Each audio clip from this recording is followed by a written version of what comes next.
च्या मुंढवा भागातील वादग्रस्त जमीन खरेदी प्रकरणात पार्थ पवारांचे मामेभाऊ आणि व्यावसायिक भागीदार दिग्विजय अमरसिंग पाटील यांच्यासह तिघांवर गुन्हा दाखल करण्यात आला। मात्र हे करताना पोलिसांनी अजब प्रकार केलाय। अवेडिया कंपनीमध्ये 99% भागीदारी असलेल्या पार्थ पवारांवर गुन्हे दाखल झालेले नाहीत, तर केवळ 1% भागीदारी असलेल्या दिग्विजय पाटलांसह तिघांवर गुन्हा दाखल केलाय। संगनमत करून शासनाचा 5,89,31,800 रुपयांचं मुद्रांक शुल्क बुडवल्याबद्दल हा गुन्हा दाखल करण्यात आलाय। गुन्हा दाखल झालेल्या अन्य तिघांमध्ये या जागेची पॉवर ऑफ अटर्नी असलेल्या शीतल तेजवानी आणि रवींद्र तारू यांचा समावेश आहे। मात्र दिग्विजय पाटलांचे व्यावसायिक भागीदार असलेल्या पार्थ पवार यांच्यावर गुन्हा दाखल करण्यात आलेला नाही। जर एका व्यावसायिक भागीदारावर गुन्हा दाखल करण्यात आलाय तर दुसरा भागीदार असलेल्या पार्थ यांच्यावर गुन्हा का नाही असा प्रश्न आता सगळ्यांना पडलेला आहे।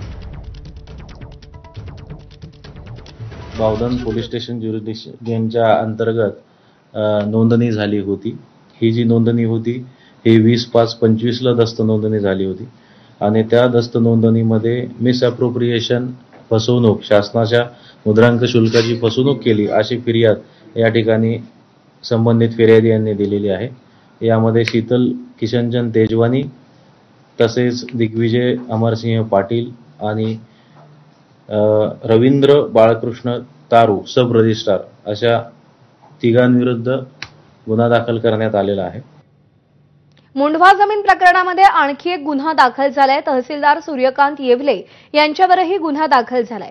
भागीदार दिग्विजय पाटील यांच्यासह तिघांवर गुन्हा दाखल झाला, पण यामध्ये पार्थ पवारांना पुन्हा एकदा वगळण्यात आलंय। अमेडिया कंपनीला जमीन देण्यासाठी संगनमत केल्याचा आरोप आहे, पण पार्थ पवार यांच्यावर अजूनही गुन्हा दाखल नाही। प्रांताधिकाऱ्याच्या तक्रारीनंतर तहसीलदार येवलेंवर गुन्हा दाखल करण्यात आलाय।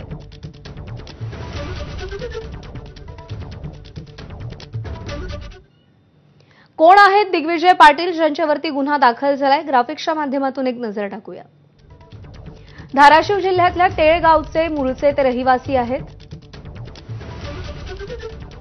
पार्थ पवार यांचे मामा अमरसिंग पाटील यांचे दिग्विजय हे पुत्र आहेत।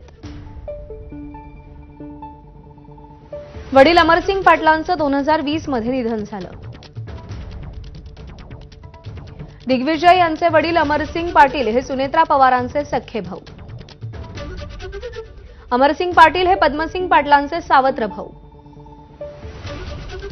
दिग्विजय पाटील जन्मापासून पुण्यात वास्तव्यास आहेत। तेरमधली वडिलोपार्जित जमीन कसण्यासाठी, कौटुंबिक कार्यक्रमासाठी आणि मतदानासाठी तेरला जातात।